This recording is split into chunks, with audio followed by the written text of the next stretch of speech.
주님, 우리의 찬양을 주의 병에 담으소서. 찬송가 370장으로 하나님께 찬송 올려드리겠습니다.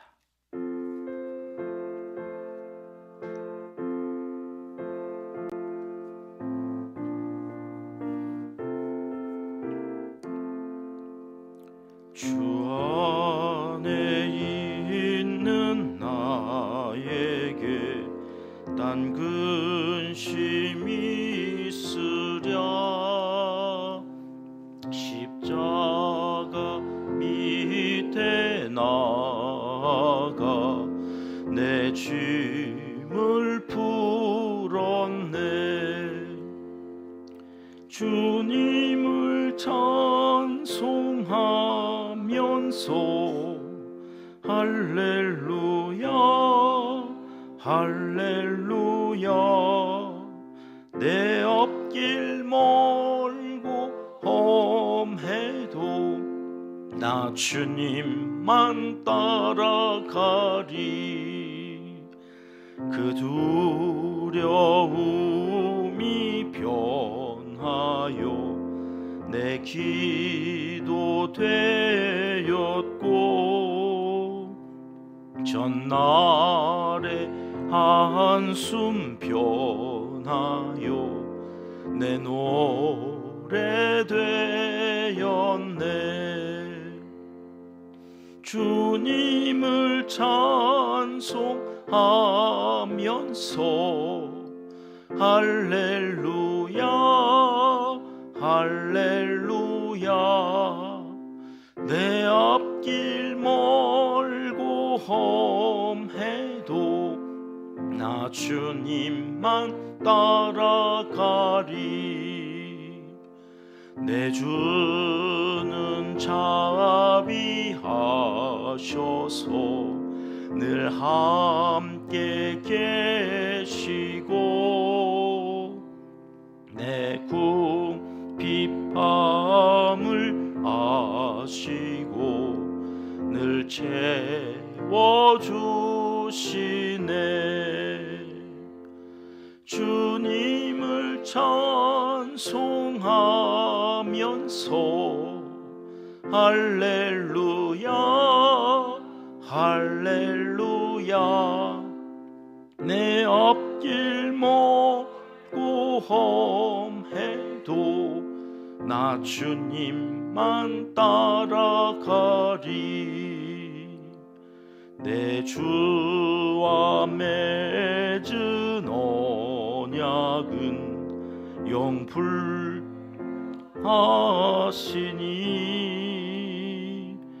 그 나라 가기까지는 늘 보호하시네. 주님을 찬송하면서 할렐루야 할렐루야. 내 앞길 멀고 험해도 나 주님만 따라가리. 아멘. 주님, 우리의 기도를 주의 병에 담으소서. 기도문으로 함께 기도하겠습니다. 참 좋으신 우리 아버지 하나님, 추수감사주의를 보내고 매 순간 감사의 제목을 찾으며 하나님을 먼저 생각하고 먼저 바라보는 감사의 달을 살아가게 해 주셔서 감사합니다. 아직은 서툴고 하나님보다 사람이 상황이 먼저 보여서 감사하지 못할 때도 종종 있지만, 남은 평생에 하나님을 먼저 보고 감사하는 믿음의 사람이 되도록 우리에게 믿음을 더하여 주시옵소서. 우리 은평교회는 감동과 감격이 넘치는 예배 공동체가 되기를 사모합니다. 반복하여 들려주시는 하나님의 말씀을 기뻐하며 즐거워하며 하나님께 나아가 예배드림이 가장 큰 행복인 은평의 가족들이 다 되게 하여 주시옵소서. 또한 주님의 사랑으로 수용해주는 가족 공동체를 이루기 원합니다. 함께함이 기쁨인 교회와 성도들 되게 하옵소서. 서로 돕고 위하여 중보하는 기쁨을 알게 하여 주시옵소서. 기도 기둥에 붙여놓은 많은 이름들을 기억하여 주시옵소서. 건강을 지켜주시고 맡은 역할을 잘 감당하도록 지혜를 허락하여 주시옵소서. 꿈을 향하여 달려갈 때에 내 힘으로가 아닌 주님 의지하는 법을 배우는 자녀 손들이 다 되게 하여 주시옵소서. 수능 시험을 준비한 수험생들에게 특별한 은혜를 베풀어 주시옵소서. 마음을 강하게 담대하게 하라.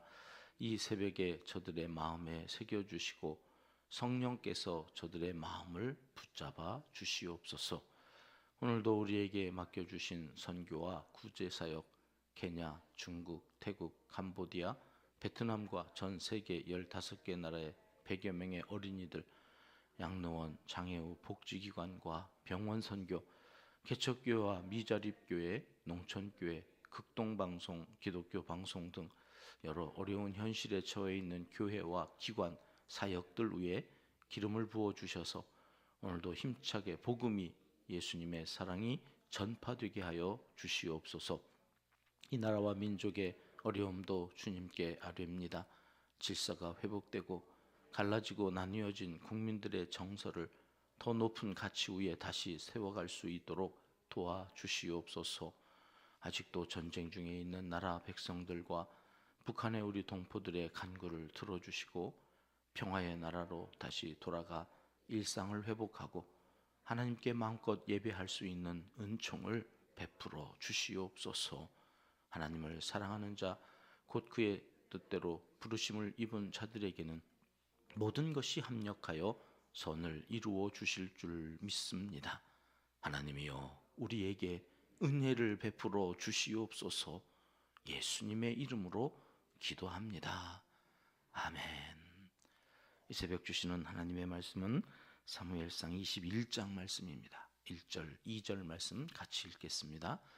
다윗이 노베 가서 제사장 아히멜렉에게 이르니 아히멜렉이 떨며 다윗을 영접하여 그에게 이르되 어찌하여 내가 홀로 있고 함께 하는 자가 아무도 없느냐 하니 다윗이 제사장 아히멜렉에게 이르되 왕이 내게 이를 명령하고 이르시기를 내가 너를 보내는 것과 내게 명령한 일은 아무것도 사람에게 알리지 말라 하시기로 내가 나의 소년들을 이러이러한 곳으로 오라고 말하였나이다.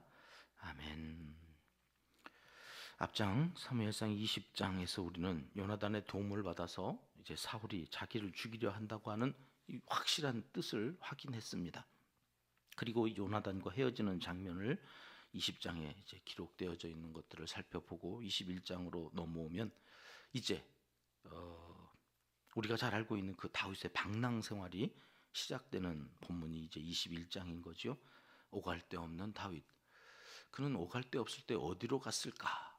오늘 1절 말씀에 보니까 그는 놉 땅으로 갔다는데 그 놉에 간 이유는 그동안 이제 실로의 성소가 있었는데 그 실로가 블레셋의 침공으로 더 이상 그 성소를 실로에 둘 수가 없게 되어진 거예요.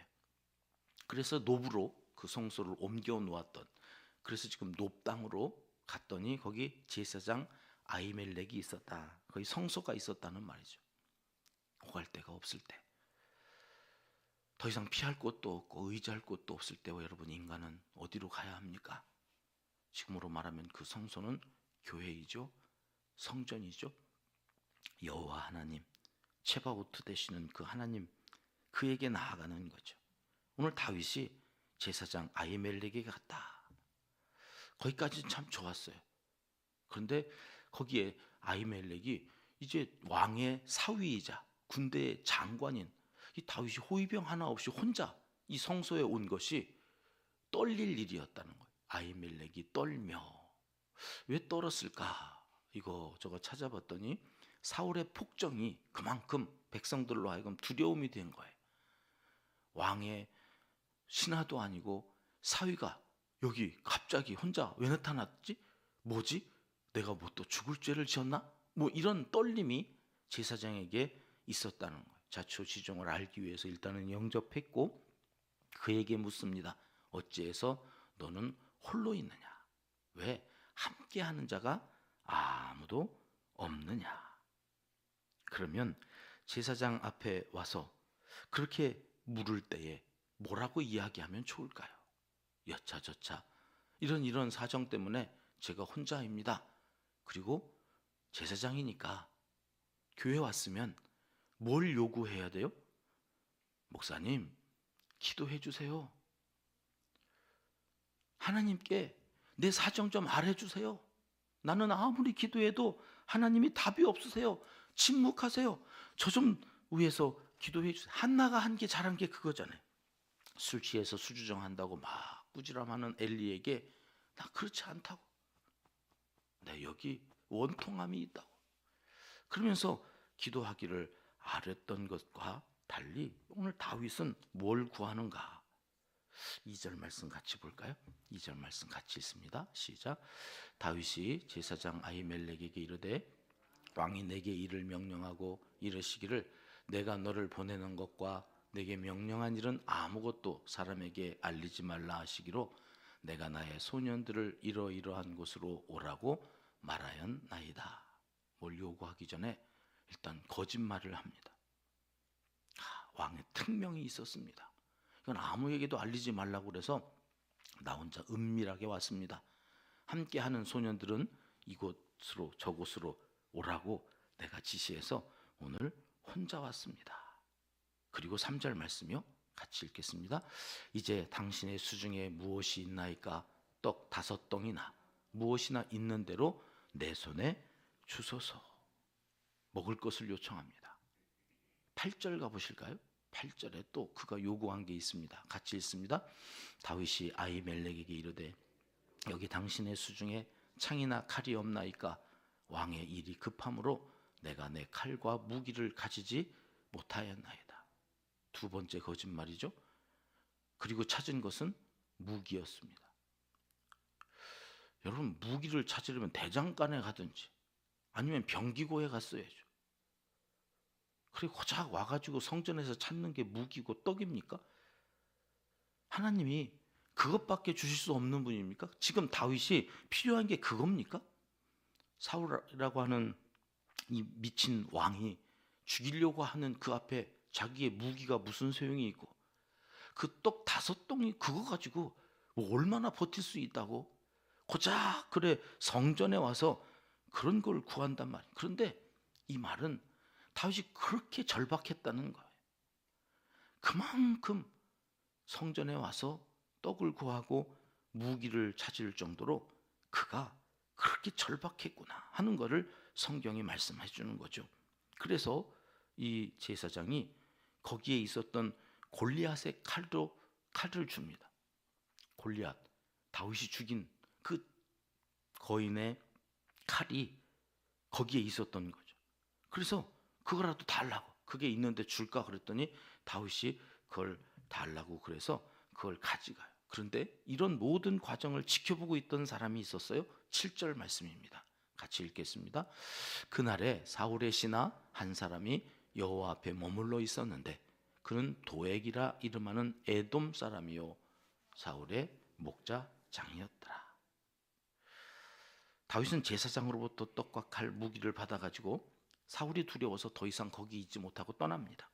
분명히 거기 도액, 에돔 사람, 저는 사울의 목자장, 최측근이라고 하는 것을 알았을 거예요. 군대의 장관이 그거 몰랐을까요? 그런데 방치하고 자기는 살기 위해서 떠납니다. 10절 말씀부터 볼게요. 10절 말씀 시작. 그날에 다윗이 사울을 두려워하여 일어나 도망하여 가드왕 아기스에게로 가니.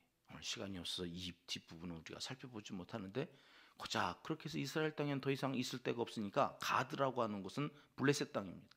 그 블레셋은 5성읍이 연합하여서 만들어진 아주 강력한 해안 그 해적이라고 그랬죠.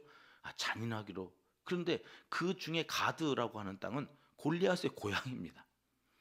골리앗을 지가 때려 죽이고 이제 시간이 좀 지났다고 한 5, 6년이 지나서 이제는 못 알아보겠지. 내가 이제 좀 자랐고 수염도 이렇게 덥수룩해졌고 이제는 못 알아보겠지. 그러고 그 골리앗 때려 눕혔던 그곳으로 도망을 가는 거예요. 역시 그가 얼마나 갈 데가 없었으면 그 가드 땅으로 도망을 갔을까. 이것도 또한 절박함을 이야기하는 거예요. 그러니까 21장은 전체적으로 다윗이 사면초가 아주 절박한 상황에 놓여져 있을 때 그는 어떤 사람이었는가를 보여줘요. 철저하게 인간적인 모습이 21장에 다 드러나는 거짓말하지요. 여기로 도망가가지고 그곳에서 잘 사나요? 아니요. 알아봐요. 저가 골리앗을 죽였던 그 다윗 아닙니까? 그랬더니 아기스 왕이 그것을 알아볼까봐 거기서 침을 질질 흘리고 문을 박박 긁어대면서 미친 척을 해요. 미친 사람 연기를 해요. 그래서 살아서 나오게 되어지는 이 과정. 어쩌다가 이렇게 다윗이 이런 못난 모습으로 21장에 가득 차 있을까? 저희 어제 이 말씀 계속 보면서 이건 뭐지? 골리앗 앞에서 여호와 체바오트 이름을 부르면서 당당했던, 용감 무쌍했던 그는 어디로 간 건가? 이 말씀은 도대체 뭘 우리에게 말씀하시려고 그러는 걸까? 먼저 다윗의 거짓 행위로 인해서 어떤 일이 일어났는가를 좀 보겠습니다. 사무엘상 22장, 내일 살펴볼 22장 18절 말씀은 이렇게 기록되어 있습니다. 같이 보십니다. 왕이 도액에게 이르되 너는 돌아가서 제사장들을 죽이라 하매 에돔 사람 도액이 돌아가서 제사장들을 쳐서 그날에 세마포 에봇 입은 자 85명을 죽였고, 일명 제사장 학살 사건이라고 하는, 다윗이 여기 와서 떡을 얻어갖고 칼을 가지고 갔습니다라는 말을 도액이 사울에게 보고를 하지요. 당시에는 사울이 내걸은 현상금도 있었을 거예요. 다윗을 죽이면, 잡아오면, 신고하면 포상하겠다. 당연히 사울의 목자장이었던 에돔이 가서 이야기를 했더니 사울이 거기 제사장들을 다 죽여라. 그래 높당에 있었던 대제사장 85명이 죽였다는 거고, 그 가족들과 거기 동물들, 짐승들까지 다 죽이는 게 19절에 나옵니다. 물론 이게 다윗의 잘못은 아니죠. 사울이 악해서 사울의 죄로 얼마나 억울한 이 죽음이 이 땅에 있었는데, 그런데 그 시작이 다윗의 거짓으로부터 시작된 거예요. 모르고 그런 거예요. 모르고. 사울 왕이 특명을 내렸다니까 제사장이 나란 일을 하는가 보다. 그래서 떡을 준 거예요. 나란 일 하는 사람에게 칼 준 거죠.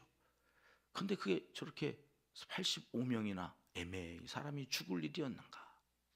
다윗 한 사람의 거짓이 만들어낸 결과가 무서운 일이 되어졌다. 좀 더 하나님의 사람답게 좀 당당했다면 얼마나 좋았을까요? 여러분, 거짓은 그래서 그 시작이 애초에 마귀 사탄이라 성경은 그렇게 말씀합니다. 요한복음 8장 44절 말씀 같이 읽어봅니다. 시작.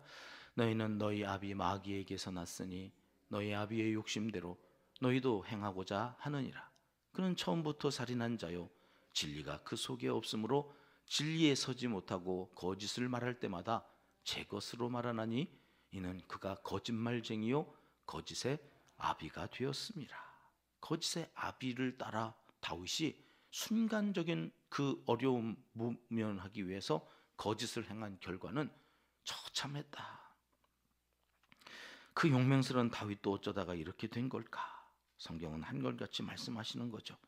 하나님을 의지하고 하나님을 바라볼 때엔 다윗도 골리앗을 당당하게 상대할 수 있었던 사람이었지만 하나님을 의지하지 않고 자기의 처세술을 의지해요. 순간적인 위기를 모면하려고 거짓을 행하면서 살아가요. 그러면 다윗도 결국엔 별거 아니다. 다윗이 다윗 때문 하나님을 의지하고 하나님을 바라볼 때 다윗은 다윗이 되었던 거다. 성경은 우리에게 그렇게 말씀하시는 거죠. 여러분, 다윗, 그는 예수님을 예표하는 가장 훌륭한 구약의 인물이지만 그도 하나님을 의지하지 않고 자기 힘과 능력과 처세술로 위기를 대처하고 문제를 해결하려 할 때 이렇게도 우매하고 어리석은 존재가 될 수밖에 없다고 하는 것을 성경은 우리에게 말씀하십니다. 전체적으로 21장이 다 그런 내용입니다. 인간 다윗, 그는 아무것도 아니다. 그러나 그가 하나님과 함께할 때 그는 위대한 하나님의 사람으로 살게 되어졌다. 신명기 30장 20절 말씀이 모세를 통해서 하셨던 그 말씀인데요. 같이 읽어보겠습니다. 내 하나님 여호와를 사랑하고 그의 말씀을 청종하며 또 그를 의지하라. 그는 내 생명이시요 네 장수이시니 여호와께서 네 조상 아브라함과 이삭과 야곱에게 주리라고 맹세하신 땅에 네가 거주하리라. 그 맹세하신 땅이 하나님의 나라죠.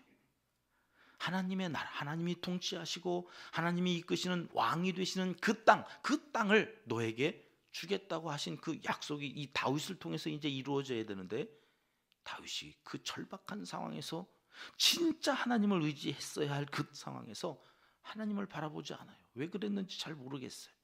천국 가면 만나서 여쭤봐야 되겠죠. 정신이 없어졌어요. 단초를 찾았어요.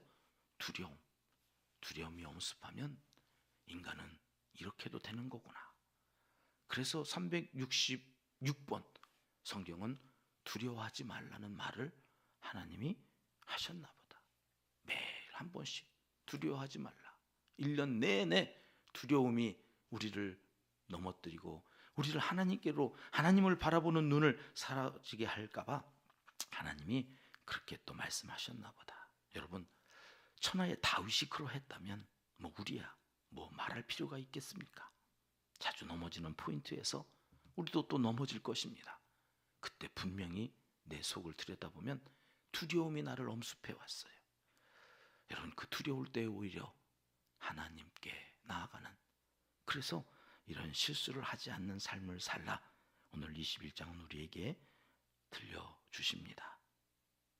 그 두려움이 변하여 기도가 되고 우리의 모든 한숨이 찬송으로 바뀌어지는 그 감사가 하나님께로부터 다시 회복되어지는 또 한 날을 살아가시기를 이 새벽 하나님은 간절히 원하시고 계십니다. 기도하겠습니다. 하나님 아버지, 그 용감했던 다윗도 두려움이 몰려오자 급한 대로 자기의 방식으로 살아가면서 실수하는 모습을 이 아침 살펴보며 우리의 모습도 그러함을 고백합니다. 어떤 상황에서라도 주님을 의지하며 두려움을 이겨낼 수 있는 믿음의 사람이 되게 하여 주시옵소서. 감사가 회복되는 한 날을 살게 도와주시옵소서. 예수님의 이름으로 기도드립니다. 아멘. 주님 가르쳐 주신 기도입니다. 하늘에 계신 우리 아버지, 아버지의 이름을 거룩하게 하시며 아버지의 나라가 오게 하시며 아버지의 뜻이 하늘에서와 같이 땅에서도 이루어지게 하소서. 오늘 우리에게 일용할 양식을 주시고 우리가 우리에게 잘못한 사람을 용서하여 준 것 같이 우리 죄를 용서하여 주시고 우리를 시험에 빠지지 않게 하시고 악에서 구하소서. 나라와 권능과 영광이 영원히 아버지의 것입니다. 아멘. 자유롭게 기도하시겠습니다.